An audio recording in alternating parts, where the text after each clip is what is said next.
बचपन से ही मैम मैंने हॉस्पिटल्स के चक्कर बहुत लगाए हैं। हर 1 या 1.5 महीने बाद किसी अलग हॉस्पिटल में जाते हैं। जहाँ भी जिस भी हॉस्पिटल में हम जाते सेम ही यही चीज़ होती है कि 10-15 दिन भी मैं एडमिट रहती, मेरे हर तरह के टेस्ट होते, बट कोई भी साइन ऑफ होप नहीं दिखते। जब मैंने चलना शुरू किया था तो मैं थोड़ा सा अपने एड़ी उठा के चलती थी।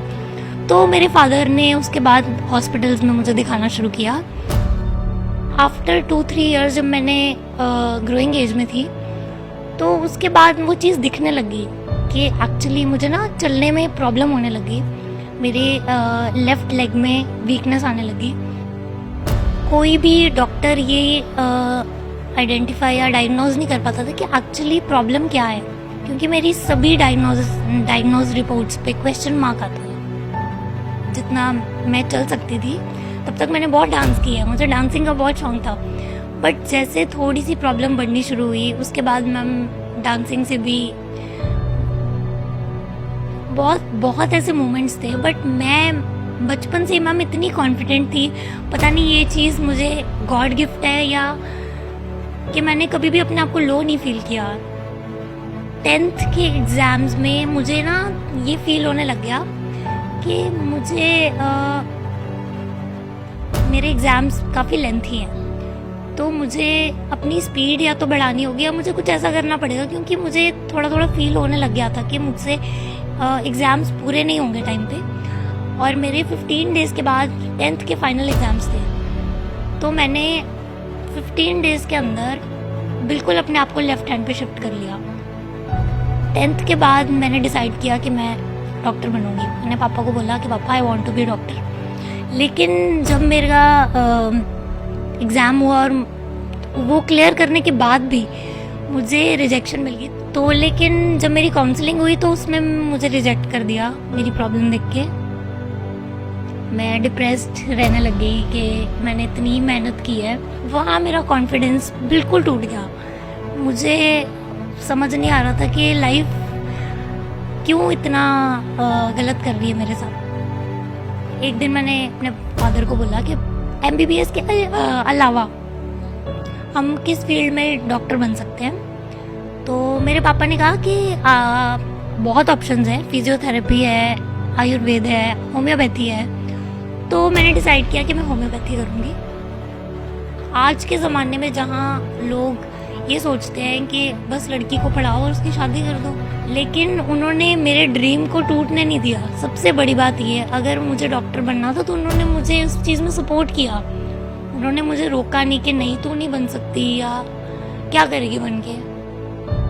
आज आप इस मुकाम पे हो, तानिया ठाकुर उसके नाम के आगे डॉक्टर लग गया है, किस तरह का महसूस हो रहा है? बहुत अच्छा महसूस होता है कि मैं जिस चीज़ के लिए बचपन से क्रेव कर रही थी वो चीज़ पूरी हो गई है। और today I am doctor Tania Thakur. नमस्कार, लुधियाना लाइव देख रहे सभी दर्शकों का स्वागत है। मैं आरसू। कहते हैं कि अगर जीने का जज्बा हो तो मुश्किल से मुश्किल हालात भी आसान लगने लग जाते हैं। जी हाँ, एक ऐसी ही जज्बे की कहानी से हम आपको आज रूबरू करवाने जा रहे हैं। लुधियाना की एक ऐसी लड़की जिसने ज़िंदगी से लड़कर आके आज एक ऐसा मुकाम हासिल किया है जिससे हर किसी को उस पर नाज होगा। बात कर रही हूँ मैं डॉक्टर तानिया ठाकुर की, जिन्होंने बहुत सारी मुश्किलों का सामना करके आज एक ऐसे मुकाम पर हैं कि जहाँ पर लोग उन्हें एक डॉक्टर के नाम से जानते हैं। बहुत बहुत स्वागत है तानिया आपका लुधियाना लाइव में। Thank you so much ma'am. Tania, सबसे पहला सवाल, आप आज ज़िंदगी के ऐसे मुकाम पर पहुंची हैं कि लोग आपको डॉक्टर के नाम से जानते हैं, लोग आपकी इतनी तारीफ़ करते हैं, तो आप अपनी ज़िंदगी में अपनी प्रेरणा किसे समझती हैं? मैम, मैं अपने पेरेंट्स को अपनी प्रेरणा समझती हूँ। उन्होंने बचपन से मुझे बहुत ज़्यादा सपोर्ट किया है हर चीज़ में। कभी भी उन्होंने ऐसा कोई टाइम नहीं आया जब मुझे उनकी ज़रूरत थी और उन्होंने मेरे साथ मेरा साथ दिया उन्होंने। तो मेरे फादर, मैं अपनी फादर को तो सबसे ज़्यादा अपने लाइफ में इम्पोर्टेंस देती हूँ और उनकी बात भी सुनती हूँ, जो भी वो कहते हैं। तानिया, आपको दिक्कत क्या है? हमने भी जैसे आपको देखा, आप सही से चल भी नहीं पा रहे हो, दिक्कत कहाँ पे है आपको? मैम, मुझे चलने में थोड़ी दिक्कत है। बचपन में जब मैंने चलना शुरू किया था तो मैं थोड़ा सा अपने एड़ी उठा के चलती थी। तो उसके बाद मेरे पेरेंट्स ने ऑब्ज़र्व करना शुरू किया कि उन्होंने जैसे देखा कि मैं थोड़ा चलने में मुझे थोड़ी दिक्कत है, तो मेरे फादर ने उसके बाद हॉस्पिटल्स में मुझे दिखाना शुरू किया। तो डॉक्टर्स ने कहा कि उन्होंने लेंथनिंग की मेरी लेग की, और उन्होंने कहा कि आपके जैसे जैसे आपकी एज बढ़ेगी आपकी लेंथनिंग हो जाएगी, तो उसके बाद आप सही हो जाओगे। तो फिर उसके बाद थोड़ा इस चीज़ को इग्नोर किया मेरे पेरेंट्स ने। लेकिन आफ्टर 2-3 इयर्स जब मैंने ग्रोइंग एज में थी, तो उसके बाद वो चीज़ दिखने लगी कि एक्चुअली मुझे ना चलने में प्रॉब्लम होने लगी, मेरे लेफ़्ट लेग में वीकनेस आने लगी। तो उसके बाद जब पेरेंट्स ने बड़े इंस्टीट्यूट्स में दिखाना शुरू किया, तो मेरे टेस्ट्स वगैरह किए, तो वहाँ पे मेरे टेस्ट सब नॉर्मल आते थे। तो कोई भी डॉक्टर ये आइडेंटिफाई या डायग्नोज नहीं कर पाता था कि एक्चुअली प्रॉब्लम क्या है, क्योंकि मेरी सभी डायग्नोज रिपोर्ट्स पे क्वेश्चन मार्क आता था।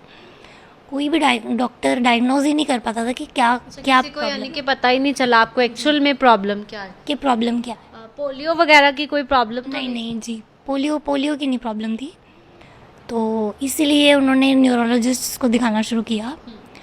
मेरे फादर ने टॉप के जितने भी इंडिया में न्यूरोलॉजिस्ट हैं वहाँ पे उन इंस्टीट्यूट्स में मुझे दिखाया, लेकिन मेरी प्रॉब्लम का कोई डायग्नोस टिल डेट नहीं निकला।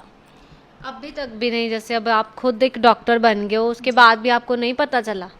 नहीं, बिल्कुल भी नहीं, अभी तक डायग्नोस नहीं हुआ। तानिया, जैसे आप बता रहे हो हमें कि बचपन में ही आपको चलने में दिक्कत आ रही थी, तो वैसे तो फिर आपको बहुत सारी और भी प्रॉब्लम्स लाइफ में आई होंगी। जी बिल्कुल मैम, मुझे बहुत ज़्यादा प्रॉब्लम्स आई थी, क्योंकि बचपन से ही मैम मैंने हॉस्पिटल्स के चक्कर बहुत लगाए हैं। एक बहुत ही छोटी एज से मैंने 8-9 साल की एज, उससे भी शायद बहुत कम, मतलब 7-8 साल की उम्र में मैंने बहुत बड़े बड़े इंस्टीट्यूट्स, किस तरह के टेस्ट्स होते हैं, मतलब मुझे हर चीज़ मेडिकल रिलेटेड मुझे अंदाज़ा हो गया था कि हाँ 8-9 साल की उम्र में ही कि 8-9 साल की उम्र बहुत छोटी होती है। उस वक्त बच्चे को कुछ पता भी नहीं होता, सिर्फ ये पता होता है कि हमने खेलना है, खाना पीना और सो जाना है, ये पता। उस उम्र में आपने हॉस्पिटल्स गए हो, है ना, बहुत कुछ देखा है। उस वक्त डर लगता था? कुछ याद है उस वक्त को, कोई भी मेमोरी, कोई मोमेंट डर लगता था उस वक्त? मैम उस टाइम डर नहीं लगता था, मुझे तो अच्छा लगता था हॉस्पिटल्स जाना, बहुत अच्छा लगता था, क्योंकि मुझे ऐसा लगता था कि ना ये जैसे एक रूटीन बन गई है, क्योंकि हम हर 1 या 1.5 महीने बाद किसी अलग हॉस्पिटल में जाते हैं, क्योंकि मेरे फादर ने मुझे हेल्थ रिलेटेड कोई भी ऐसी चीज़ नहीं है कि उन्होंने मुझे प्रोवाइड नहीं की। तो उन्होंने बेस्ट से बेस्ट एफर्ट्स दिए कि मैं ठीक हो जाऊं या मैं बैक टू नॉर्मल हो जाऊं। बट जहाँ भी जिस भी हॉस्पिटल में हम जाते सेम ही यही चीज़ होती कि 10-15 दिन भी मैं एडमिट रहती, मेरे हर तरह के टेस्ट होते, बट कोई भी साइन ऑफ कि कुछ होप नहीं दिखती, कोई भी साइन ऑफ होप नहीं दिखती। स्कूल टाइमिंग में भी आपको फिर इस तरह तो बहुत सारी मुश्किलें आई होंगी। जैसे एक नॉर्मल बच्चा होता है, वो स्कूल जाता है, खेलता है फ्रेंड्स के साथ, लेकिन आप अपने फ्रेंड्स को देखते होगे तो उस वक्त कैसा लगता होगा? जी बिल्कुल मैम, मैं किसी भी स्पोर्ट एक्टिविटी में पार्ट नहीं ले सकती थी, क्योंकि कोई भी फिज़िकल जो भी एफ़र्ट होता है, जहाँ पे भी फिज़िकल एफ़र्ट चाहिए वहाँ पे तो मैं बिल्कुल ही साइड पे हो जाती थी। मुझे डांसिंग का बहुत शौक़ था बचपन में, जब तक मैं जितना मैं चल सकती थी तब तक मैंने बहुत डांस किया है, मुझे डांसिंग का बहुत शौक़ था। बट जैसे थोड़ी सी प्रॉब्लम बढ़नी शुरू हुई, उसके बाद मैम डांसिंग से भी मतलब वो चीज़ छोड़नी पड़ी मुझे। ख्वाहिशों को ख़त्म करना पड़ा। जी बिल्कुल। अब क्या शौक़ है आपके? अभी मैम बेसिकली शौक़ तो मैम मेरे को क्रिएटिविटी लाइन में बहुत इंटरेस्ट है। क्रिएटिव चीज़ें जैसे आर्ट एंड क्राफ्ट, ये सब इंटीरियर्स कैसे करते हैं, ये सब, इन चीज़ों का, क्रिएटिवनेस का बहुत शौक़ है मुझे, आउट ऑफ द बॉक्स सोचने का, इस चीज़ों में मेरे को बहुत इंटरेस्ट है। तानिया, जिस तरह से आज आप एक डॉक्टर बन के है ना सामने आए हो, बहुत सारी लड़कियों के लिए आप है ना इंस्पायर करने वाली आपकी एक कहानी बनी है आज एक। लेकिन लाइफ में कभी आपके कोई ऐसा मोमेंट आया था जहां आपको लगा हो कि नहीं, ये लोग कितने परफेक्ट हैं, मैं क्यों नहीं हूँ, या भगवान से परमात्मा से कोई कभी शिकायत की हो, कभी कोई लाइफ में ऐसा मोमेंट हो? बहुत बहुत ऐसे मोमेंट्स थे, बट मैं बचपन से मैम इतनी कॉन्फिडेंट थी, पता नहीं ये चीज़ मुझे गॉड गिफ्ट है या कि मैंने कभी भी अपने आप को लो नहीं फील किया। मतलब मैंने बहुत छोटी उम्र से ही बहुत बहुत कुछ देखा है, तो शायद मेरे को भगवान वो पावर देते थे या कॉन्फिडेंस देते थे, क्योंकि कॉन्फिडेंस मैम आपको कोई स्कूल या कॉलेजेस इन चीज़ यहाँ पे नहीं सिखाते या आपको प्लेट में नहीं सर्व करते कॉन्फिडेंस। तो कॉन्फिडेंस होता है, ये आता है मैम आपको when you talk, when you interact with people. जितना आप लोगों के साथ इंटरैक्ट करोगे, उनको सुनोगे कि आपके आसपास क्या चल रहा है, उतने ही आप कॉन्फिडेंट होगे। तो मुझे मैं बहुत एक्सट्रोवर्ट थी, मेरे को लोगों से मिलना अच्छा लगता था, मैं बिल्कुल भी इंट्रोवर्ट नहीं थी। तो लेकिन अगर मैं सोचती हूँ मेरी जगह कोई और होता तो वो इस चीज़ को बहुत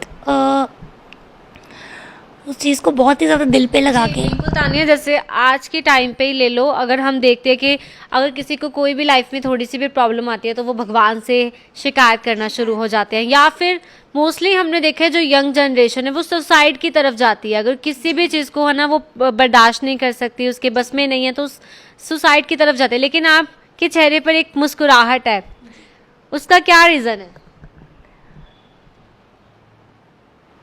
मैम मेरे को भगवान से कभी कोई शिकायत नहीं हुई। मैं बहुत स्पिरिचुअल हूँ बचपन से ही, मैं महादेव जी को बहुत मानती हूँ, उनकी पूजा करती हूँ, और मुझे उसी चीज़ से ही कॉन्फिडेंस या सोसाइटी में किस तरह डील करना है सबके साथ, सिर्फ मुझे स्पिरिचुअलिटी से ही वो चीज़ मिलती है। तो भगवान से मैंने कभी शिकायत नहीं की, उल्टा भगवान के आगे सिर झुका के मुझे कॉन्फिडेंस मिलता है। रोज़ सुबह उठना, लोगों के बीच जाना, अपने आप को प्रूव करना कि हाँ कि आई एग्जिस्ट, तो ये चीज़ मुझे स्पिरिचुअलिटी से ही मिलती है। डॉक्टर बनने का ही क्यों आपने सोचा? मैम बचपन से हॉस्पिटल, जैसे मैंने आपको बताया कि हॉस्पिटल्स के इतने चक्कर लगाए हैं, और मैंने आपको जैसे पहले बताया कि मुझे हॉस्पिटल जाना अच्छा लगता था। अगर कोई और हो तो उनको क्या हॉस्पिटल जाना, रोज़ का यही हम लोग जाते हैं, कुछ डायग्नोज नहीं होता उसके बाद, या कोई होप नहीं होती अच्छा मैं ठीक हो जाऊंगी।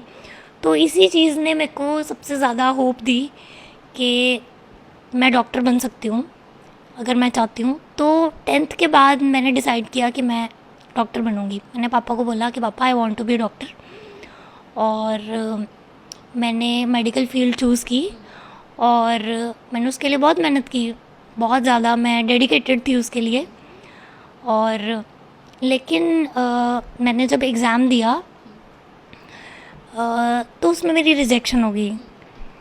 तो वो फील्ड में जब आपने एमबीबीएस में एमबीबीएस में एमबीबीएस जी जी जी, तो उसमें आपकी सिलेक्शन हुई? जी मेरी उसमें सिलेक्शन हुई, मैंने गवर्नमेंट इंस्टीट्यूट में अपना रैंक लिया। तो लेकिन जब मेरी काउंसलिंग हुई तो उसमें मुझे रिजेक्ट कर दिया मेरी प्रॉब्लम देख के। रीज़न क्या बताया? रीज़न मैम उन्होंने यही कहा कि आपको दिक्कत आएगी यहाँ पे। किस तरह की दिक्कत? फिज़िकली आपको मुश्किल होगी, क्योंकि हॉस्टल होते हैं वहाँ पे, हॉस्टल में ट्रैवल करना, क्योंकि हॉस्टल 1-1.5 किलोमीटर कॉलेज इंस्टीट्यूट से ज़्यादा होता था।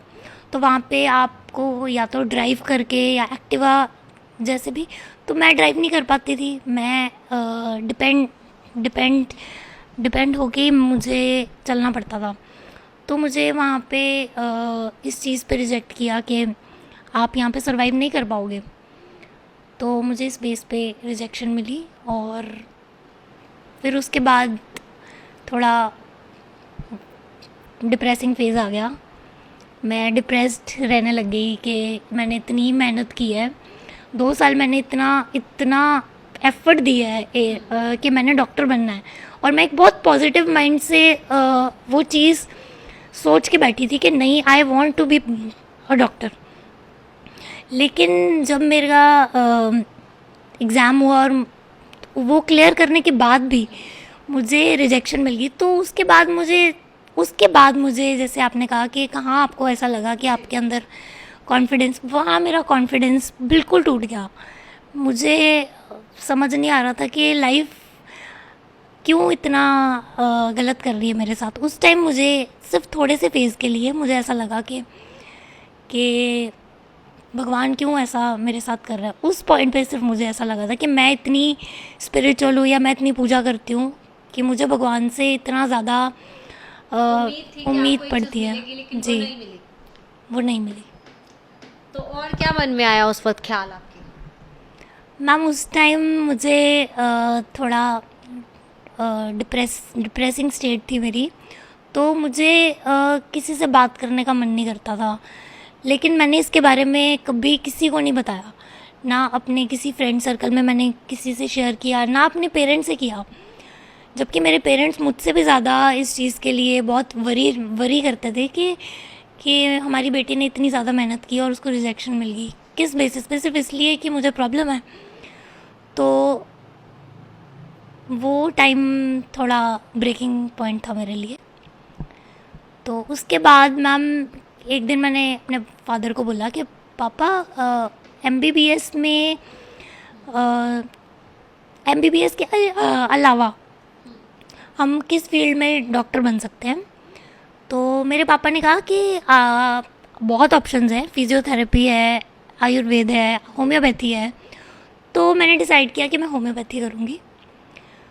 तो मैंने, हमारे लुधियाना में एक कॉलेज है, Lord Mahavira homeopathic medical college, मैंने वहाँ पे अपने पापा के साथ मैंने विज़िट किया और मैंने उनको सारी अपनी सिचुएशन बताई कि ऐसे ऐसे मुझे रिजेक्ट कर दिया। तो वहाँ पे जो प्रिंसिपल थे उन्होंने मुझे वहाँ पे एडमिशन दे दी। उसके बाद मेरा एक करियर शुरू हुआ। जो मेरा ड्रीम था, जो मेरा अधूरा रह गया था डॉक्टर, वो मुझे फिर थोड़ी उम्मीद भी आई, होप भी आई कि नहीं, कि जो मेरा ड्रीम था डॉक्टर बनने का वो पूरा हो गया, पूरा होता दिख रहा है मुझे।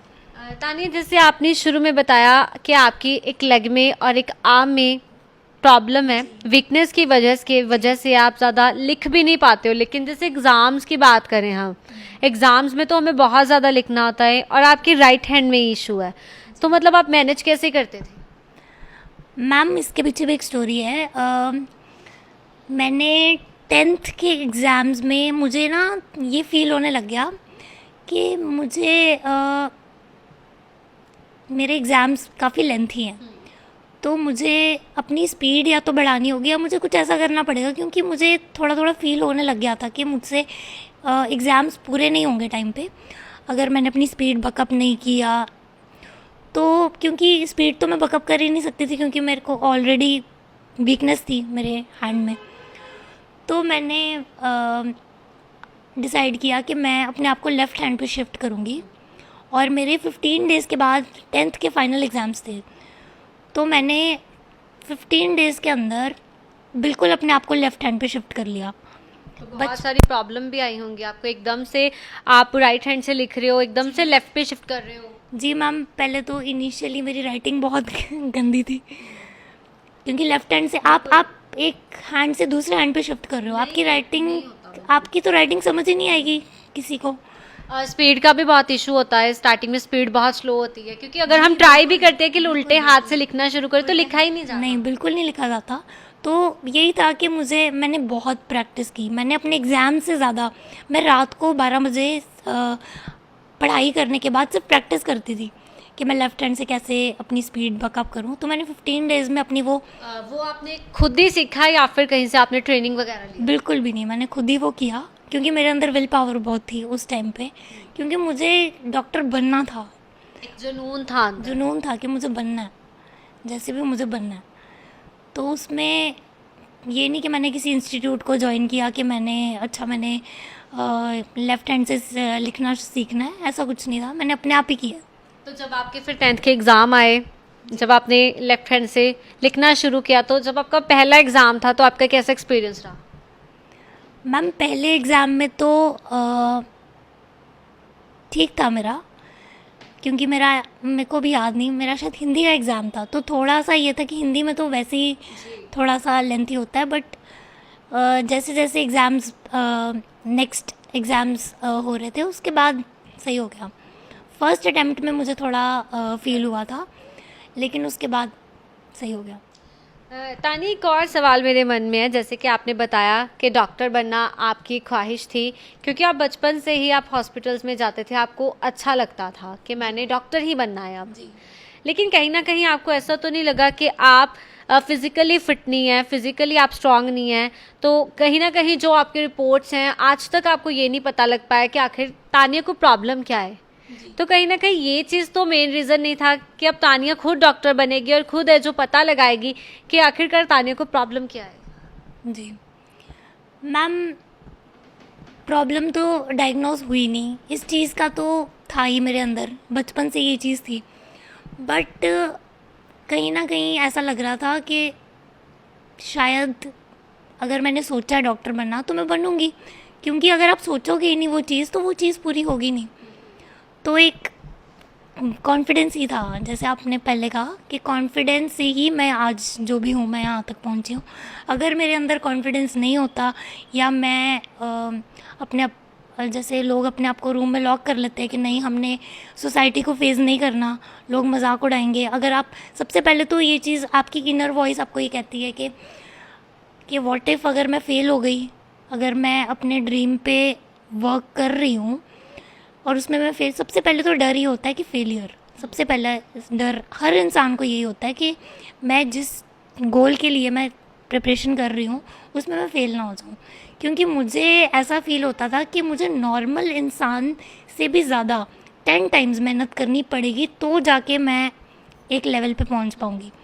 एक नॉर्मल इंसान को जितनी मेहनत करनी पड़ती है उससे भी ज़्यादा मुझे करनी पड़ेगी, तभी मैं अपना गोल अचीव कर सकती हूँ।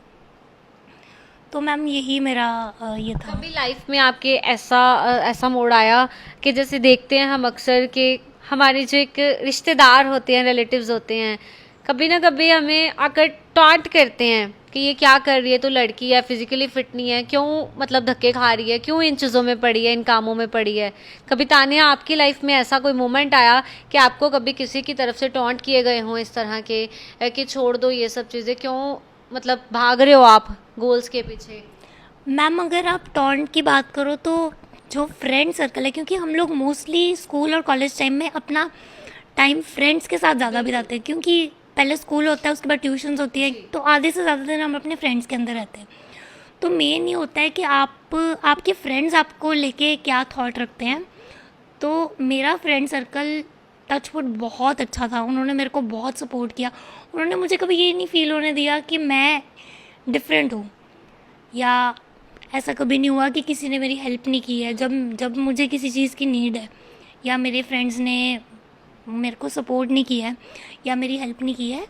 तो फ्रेंड सर्कल तो मेरा बहुत अच्छा था। लेकिन हाँ, जैसे आपने बात की कि रिलेटिव्स, हाँ रिलेटिव्स करते थे, बिल्कुल करते थे। किस तरह की बातें करते थे? वो बातें ऐसे मतलब वो डिग्रेड करते थे, डिग्रेड इन द सेंस कि तू छोड़ दे ये सब, क्या फ़ायदा इसका, कि डॉक्टर बन भी जाएगी तो क्या ही होगा, कि कौन आएगा तेरे पास दवाई लेने या जो भी है, कि क्या कर लेगी डॉक्टर बन के, कि नॉर्मल एक लाइफ जी जैसे बाकी करते हैं, उसके बाद तेरी शादी हो जाएगी।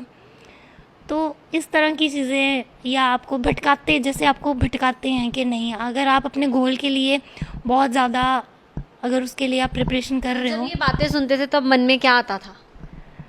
मन में मैम बहुत नेगेटिविटी आती थी। पहले तो मुझे बहुत ज़्यादा बुरा फील होता था, मैं अपने मम्मा को कहती थी कि मम्मा ये लोग ऐसे क्यों बोलते हैं मेरे को, कि मैं जिस चीज़ के लिए प्रिपेयर कर रही हूँ मुझे उसमें सपोर्ट करो, मुझे ऐसा क्यों बोलते हैं कि ये चीज़ छोड़ दो या जो भी है।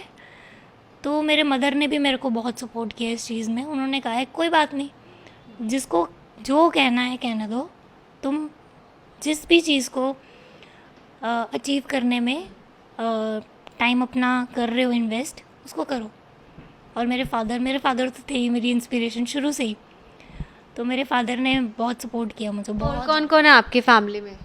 मेरे फादर हैं, मेरे मदर हैं और मेरे ट्विन्स सिबलिंग्स हैं। अक्सर देखा जाता है ना, लड़कियों में भेदभाव किया जाता है। कभी आपको ये चीज़, कभी सिचुएशन घर में फेस करनी पड़ी हो? कभी भी? बिल्कुल भी नहीं। इनफैक्ट मैं तो कहती हूँ कि मेरे भाई से ज़्यादा मुझे इम्पोर्टेंस मिलती है मेरे घर में। तो ऐसा कभी नहीं हुआ कि my parents were highly supportive. अगर मैं ये चीज़ बार बार कह रही हूँ इसलिए क्योंकि दे वर वेरी सपोर्टिव। आज के ज़माने में जहाँ लोग ये सोचते हैं कि बस लड़की को पढ़ाओ और उसकी शादी कर दो, बस इतना सोचते हैं। हाँ मतलब पढ़ाते हैं, ऐसी बात नहीं है, लेकिन उन्होंने मेरे ड्रीम को टूटने नहीं दिया। सबसे बड़ी बात ये है, अगर मुझे डॉक्टर बनना था तो उन्होंने मुझे उस चीज़ में सपोर्ट किया। उन्होंने मुझे रोका नहीं कि नहीं तू नहीं बन सकती या क्या करेगी बन के। तो यही चीज़ थी। आज आप इस मुकाम पे हो, तानिया ठाकुर उसके नाम के आगे डॉक्टर लग गया है, किस तरह का महसूस हो रहा है? बहुत अच्छा महसूस होता है कि मैं जिस चीज़ के लिए बचपन से क्रेव कर रही थी वो चीज़ पूरी हो गई है। एक लड़की जिसको ताने दिए जाते थे कि तू घर पे बैठ, तूने क्या करना है, नॉर्मल ज़िंदगी जी जैसे और जीते हैं ना, उसके बाद शादी हो जाएगी तेरी। लेकिन आज वो लड़की ने उन लोगों के ताने नहीं सुने, अपने अंदर नेगेटिविटी को नहीं आने दिया और अपना जो गोल था उसको अचीव किया। तो उसके बाद अब किस तरह का लग रहा है? बहुत अच्छा लग रहा है मैम। मुझे ऐसा लग रहा है कि मेरे सारे ड्रीम्स जो थे वो पूरे हो गए हैं। जो मैं चाहती थी बचपन से, मैं जो चीज़ चाहती थी वो कंप्लीट हो गई है। I feel so happy till date. मुझे इस चीज़ का कभी रिग्रेट नहीं होता कि मुझे कोई प्रॉब्लम है। अभी तक मुझे रिग्रेट नहीं होता। ये सिर्फ इस चीज़ के लिए है कि मैं डॉक्टर बन गई हूँ। शायद अगर मैं ना बन पाती तो मुझे इस चीज़ का रिग्रेट होता, बट मेरे पेरेंट्स ने इस चीज़ में इतनी सपोर्ट की कि मुझे अब ये चीज़ दिखती ही नहीं है। जैसे आप बोल रहे हो आपके फादर ने आपको बहुत ज़्यादा सपोर्ट की है, वो सपोर्ट इसलिए थी कि आपके फादर हैं वो खुद एक डॉक्टर हैं? जी बिल्कुल। खुद चाहते थे कि मेरी बेटी भी डॉक्टर हो? हाँ जी, वो चाहते भी थे, बट उन्होंने मुझे कभी फोर्स नहीं किया कि नहीं you have to be doctor या ऐसा कुछ नहीं है। हाँ, वो कंसर्न थे मेरे लिए कि जैसे आपने देखा ही होगा, जैसे अगर आपके कोई डॉक्टर पेरेंट्स हैं तो वो चाहते हैं कि आपके बच्चे भी डॉक्टर बने। लेकिन मेरे हाँ, वो ये चीज़ के लिए कंसर्न थे कि चलो अगर बन जाती है तो बहुत अच्छी बात है। तो लेकिन उन्होंने कभी मुझे फोर्स नहीं किया कि आपने डॉक्टर ही बनना है, ऐसा कुछ नहीं था। मेरे अंदर भी इस चीज़ की विल थी कि नहीं, I want to be a doctor. तो अभी आपके फ्यूचर के क्या प्लान्स हैं? फ्यूचर में ma'am right now I am treating cancer patients, cancer, kidney failure, liver कैसे डील करते हो आप उनके साथ? कैसे डील करते हैं मैम, उनकी जो प्रॉब्लम्स हैं, जो इन डिजीज़ में बहुत ज़्यादा एंड स्टेज पे, जैसे कीमो पे चले गए हैं, रेडियो पे चले गए हैं, तो जहाँ पे उनको होप दिखनी बंद हो जाती है, मैं वो केसेस लेती हूँ। जैसे भी आपने बताया कि कैंसर पेशेंट से भी डील करते हो आप, कैंसर पेशेंट से किस तरह डील करते हो? कैंसर पेशेंट मैम, क्योंकि कैंसर एक ऐसी चीज़ है जो जहाँ पे ये शब्द ही ऐसा है मैम कि उसको सुन के कोई भी डर जाता है कि अच्छा मुझे कैंसर है, अब तो मेरी मौत बहुत नज़दीक है। तो ये चीज़ था कि मेरे पापा ने हालांकि ये चीज़ शुरू की थी, उन्होंने मुझे इसके बारे में बताया कि इस चीज़ में हम अपने आप को राइज़ करें, क्योंकि कैंसर एक ऐसी चीज़ है कि मैम जहाँ पे हमें होप दिखनी बंद हो जाती है। तो इसका इलाज ज़्यादातर ये होता है कि आप कीमो, रेडियो, और इससे जो इंसान है वो इतना वीक हो जाता है, इतनी इम्यूनिटी उसकी लो हो जाती है एंड अल्टीमेटली उसकी डेथ हो जाती है। तो मैं और मेरे फादर कैंसर रिलेटेड डिजीज़ पे काम करते हैं और इसको बाय मेडिसिन्स हम इसको क्योर करते हैं। अगर बिल्कुल क्योर भी नहीं होता है तो इतना हो जाता है कि उसका सर्वाइवल पीरियड इंक्रीज़ हो जाता है। कहाँ अगर वो 6 महीने बाद उसकी डेथ होगी तो वो 5 साल बाद जाके हो सकती है, या उसको 10 साल मिल सकते हैं, ये भी हो सकता है। तो होम्योपैथी का इलाज ही है उसका? नहीं, हम लोग होम्योपैथी और आयुर्वेद इन दोनों के मिक्स्ड कॉम्बिनेशन से हम मेडिसिन देते हैं और काफ़ी दूर दूर से हमारे पास पेशेंट्स आते हैं। जैसा आपने पहले ही बताया है हमें कि आपको एक वक्त पे ये सुनने को मिला था अगर डॉक्टर बन भी जाएगी तो कौन तेरे पास आएगा, कौन से पेशेंट आएंगे, लेकिन आज आपके पास पेशेंट आ रहे हैं। कभी ऐसा तो नहीं हुआ कि पेशेंट ने आपको देखकर कभी भी कुछ कहा हो लाइक कि आप इलाज करोगे? नहीं, बिल्कुल भी नहीं, ऐसा कुछ नहीं है कि उन्होंने मुझे देख के, हाँ दे आस्क अबाउट मी, वो मुझे पूछते हैं और वो इस चीज़ से मोटिवेट होते हैं कि इतनी प्रॉब्लम होने के बाद you are a doctor and you are treating us, तो उनको फ़र्क पड़ता है तभी वो आते हैं। तो मेरे फादर के पास काफ़ी पेशेंट्स आते हैं, तो मैं भी उनको डील करती हूँ। तो जी। तानिया, एक लास्ट मैसेज क्या देना चाहोगे आप पब्लिक को? आप फिजिकली चाहे ही फिट ना हो, लेकिन आप मेंटली बहुत ज़्यादा फिट हो, बहुत अच्छी बातें आपने की हैं, तो पब्लिकली मैसेज आप क्या देना चाहोगे? मैम, पब्लिकली मैं यही मैसेज देना चाहूँगी कि अगर आप में किसी चीज़ का जुनून हो, कि आपके अंदर पागलपन, सबसे बड़ी बात है पागलपन, आपको पागलपन चाहिए। अगर आपने किसी गोल को अचीव करना है, उसके लिए पागल हो जाओ कि नहीं। और इसमें अगर आपको ऑब्स्टेकल्स आती हैं, कुछ भी आता है, आपने उसको ओवरकम करना है, जैसे मर्ज़ी उसको ओवरकम करना है और आपने अपने टारगेट तक पहुंचना है। आपके जो आपका वे है उसके अंदर आपको बहुत लोग मिलेंगे, आपको क्रिटिसाइज़ करेंगे, नहीं बेटा ऐसे वैसे, बट आपने वो चीज़ नहीं सुननी है। आपने बस अपने टारगेट के साथ आपने मूव करना है। और today I am doctor Tania Thakur. So अब हमारे साथ डॉक्टर तानिया ठाकुर के फादर डॉक्टर राजेश ठाकुर मौजूद है, उनसे बातचीत करते हैं। बहुत बहुत स्वागत है सर लुधियाना लाइव। धन्यवाद, थैंक यू।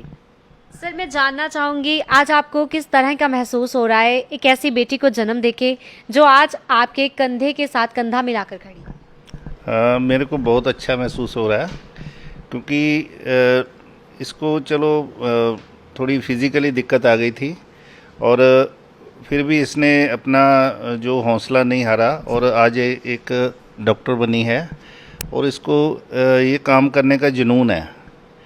मेरे साथ ये जब 3rd ईयर में थी तब मेरे साथ ये सपोर्टिव थी, और हम काफ़ी पेशेंट्स इकट्ठे, मैं इसकी राय लेता हूँ, तो काफ़ी पेशेंट में ये मेरी हेल्प करती है। कोई चीज़ें मेरे को नहीं बताती है जो मैं को नहीं पता, ठीक है, तो इसलिए I am proud of her. कभी कभी ऐसा होता है ना कि बच्चे या जो डिप्रेशन में चले जाते हैं, लेकिन पेरेंट्स को परेशान नहीं करना ताकि उन्हें पता ना चले कि हम डिप्रेशन में हैं। क्या ऐसा हुआ कि तानिया डिप्रेशन में हो और आप उसको अंडरस्टैंड कर पाए हो, समझ पाए हो कि हाँ आज मेरी बेटी है जो उसकी हालत ठीक नहीं है या फिर वो डिप्रेशन में है, परेशान है? नहीं, ऐसी बात नहीं है, क्योंकि ये जो ना मेरे साथ काफ़ी ज़्यादा इंटैक्ट है ये, तो इसको कोई भी प्रॉब्लम हो तो मेरे को पता लग जाता है एंड शेयर कर लेते हैं हम। अगर इसको कोई दिक्कत परेशानी है तो सबसे पहले ये मेरे से बात करती है, पापा ये होगी, तो मैं इसका सलूशन निकालता हूँ। और ऐसी कभी दिक्कत नहीं आई कि कोई इसको प्रॉब्लम हो तो मेरे को ना पता हो। जैसे तानिया ने बताया कि रिश्तेदारों की तरफ से उसे बातें सुनाई जाती थी कि एक लड़की है, क्या करेगी, ज़िंदगी है औरों की जैसे जी, उसके बाद तेरी शादी हो जाएगी, अपने घर चली जाएगी। क्या आपके मन में नहीं कभी आया कि लड़की है, इतना ज़्यादा पढ़ाना क्या, और उसके बाद शादी कर दी जाएगी, ये चीज़ आपके मन में कभी आई? नहीं नहीं, हमारे मन में कभी नहीं आई।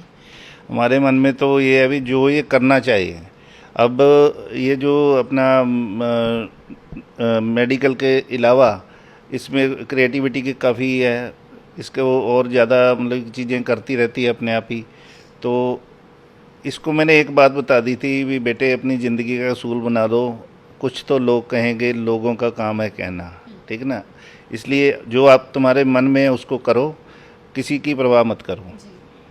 जैसा कि तानिया ने एमबीबीएस में एडमिशन लिया, उसके बाद भी उसको रिजेक्शन मिली, उस वहाँ पर आप कमी किस चीज़ में देखते हो कि एक बच्चे ने एग्ज़ाम दिया, सिलेक्ट हुआ, उसके बाद आप उसको अगर देख रहे हो, देखने के बाद उसको जज करके उसको रिजेक्ट कर रहे हो, आप वहाँ पे कमी किस चीज़ में देखते हो? ये हमारे सिस्टम में कमी है। अगर यही ऐसी फिज़िकली डिफॉर्मिटी वाला बच्चा अगर फॉरेन कंट्री में हो तो उसको बहुत ज़्यादा बेनिफिट्स मिलते हैं, बट इसको आज तक कभी ड्यूरिंग एग्ज़ाम भी कभी इसको आधा घंटा फालतू नहीं मिला भी तेरे वीकनेस है, तू आधा घंटा।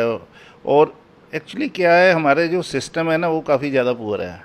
इवन हमने वहाँ पे फ़ीस तक डिपॉजिट करवा दी थी, तो उसके बाद उन्होंने काउंसलिंग में जो सेकंड काउंसलिंग में उसमें बोल दिया we are you are not able to continue this. तो उसके बाद उन्होंने रिजेक्शन कर दी। पहले तो हमें किसी ने बोला भी आप अपना कोर्ट केस वगैरह करो, तो हमने फिर उसको अवॉइड किया। मैंने कहा छोड़ो बेटे, कोई बात नहीं, there are so many options in other. तो उसके बाद हमने इसको होम्योपैथी में किया। आजकल के टाइम में काफ़ी लोग इधर शिफ्ट हो रहे हैं और बहुत अच्छा ट्रीटमेंट दे रहे हैं। ये खुद ही बहुत अच्छा ट्रीटमेंट करती है। हम इसके साथ कैंसर, किडनी फेलियर और रीनल डिजीज़ का और लीवर डिजीज़ का ट्रीटमेंट करते हैं। तो बहुत अच्छा है। इसके फ़ौरन तक पेशेंट हैं, विदेशों से इसको आती है कॉल वगैरह, उधर हम मेडिसिन सेंड करते हैं। ठीक है ना।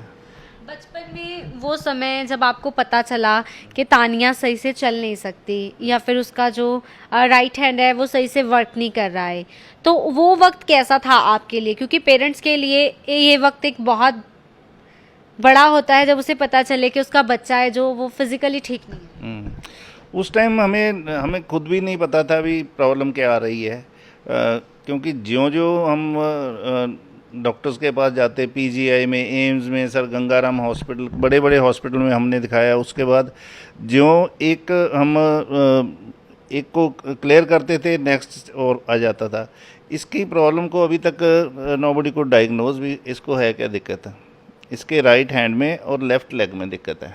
ठीक है ना। तो डे बाय डे ये डिटीरियोरेट हो रही थी प्रॉब्लम। तो अब फिर इसको हमने बॉम्बे में एक इनके होम्योपैथी डॉक्टर हैं, वो उनसे ट्रीटमेंट चल रहा है। उसके बाद ये साथ में हम अपनी दवाइयाँ दे रहे हैं, आयुर्वेदिक और होम्योपैथी का कम्बिनेशन, जिसके बाद ये इसकी प्रॉब्लम जो स्टेबल हो गई है काफ़ी। तो अगर हम आज प्रेजेंट की बात करें तानिया के, तो आज उनको कोई चलने में दिक्कत आती है? मतलब वो सेल्फ जो खुद चलती हैं या फिर किसी की हेल्प के साथ? नहीं, अभी तो थोड़ी दिक्कत तो आती है। ठीक है ना। इसके जो ब्रेस लगा हुआ है तो उसके साथ ही चल सकती है। सेकेंडली ये अभी अकेले थोड़ा जाने में मुश्किल होता है, इसलिए किसी के साथ, हमारे बच्चे हैं, दे आर वेरी हेल्पफुल। इनको कॉलेज छोड़ना वगैरह और सारी चीज़ें यही बच्चे करते हैं जब मैं आ जाता हूँ, तो ऐसी कोई दिक्कत नहीं है। कुछ कहना चाहेंगे आप उन लोगों से जो कहीं ना कहीं आज भी लड़कियों के साथ भेदभाव करते हैं कि लड़कियां कुछ नहीं कर सकती या फिर लड़कियों को घर से बाहर नहीं निकलने दिया जाता, घर से घर तक ही महदूद रखा जाता है? कुछ कहना चाहते हैं आप उनके लिए? नहीं, देखिए, आज के टाइम में जो लड़कियां हैं, लड़कियां और लड़के बिल्कुल सेम हैं। हमने कभी इस चीज़ में नहीं रखा भी कि लड़कियां कम हैं तो लड़के ज़्यादा हैं। इवन जो लड़कियां हैं वो माँ बाप के साथ ज़्यादा प्यार, इज्जत उनकी करती हैं, ज़्यादा उनसे प्यार ज़्यादा लेती हैं। तो इसलिए मैं तो यही कहना चाहूँगा भी चाहे लड़का हो चाहे लड़की हो, बोथ आर योर चाइल्ड, और उनका अपना ज़्यादा से ज़्यादा उनकी बात सुनो। ठीक है ना। इसलिए भेदभाव नहीं होना चाहिए लड़के और लड़की में। बिल्कुल, जैसा कि आज आपने देखा कि हमने एक ऐसी कहानी के साथ आपको रूबरू करवाया, जो लड़की, जो तानिया खुद सही से चल नहीं सकती, लेकिन आज वो कैंसर जैसे मरीजों की जान बचाने के लिए लड़ रही है। बहुत सारे लड़कियों के लिए, बहुत सारे लोगों के लिए वो इसकी स्टोरी है, जो उसकी कहानी इंस्पायर करने वाली है। उस वक्त में वो जब चलना सही से नहीं सीख रही थी, उस वक्त उसने अपनी ज़िंदगी में बहुत सारी सिचुएशंस ऐसी फेस की हैं। फ्रेंड्स की तरफ से उसको सपोर्ट ज़रूर मिला, फैमिली ने सपोर्ट ज़रूर किया, लेकिन कहते हैं कहीं ना कहीं है जो लाइफ में एक ऐसा मुकाम ज़रूर आता है जहाँ पर हम अपने आप को लो महसूस करते हैं और परमात्मा से शिकायत करते हैं।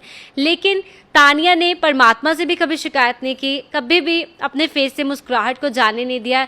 शायद इसी की वजह से आज उसने इस मुकाम को हासिल किया, जो आज अपने फादर के साथ, अपने पापा के साथ वो कंधे के साथ कंधा मिलाकर खड़ी हुई है और आज इतने गंभीर मरीजों की जान बचाने के लिए वो जद्दोजहद की लड़ाई लड़ रही है। सो वीडियो अगर आपको अच्छा लगे तो इसको ज़्यादा से ज़्यादा शेयर ज़रूर कीजिएगा। खास रिपोर्ट में बस इतना ही। कैमरा पर्सन सेवा सिंह के साथ आरजू शेख, लुधियाना लाइव।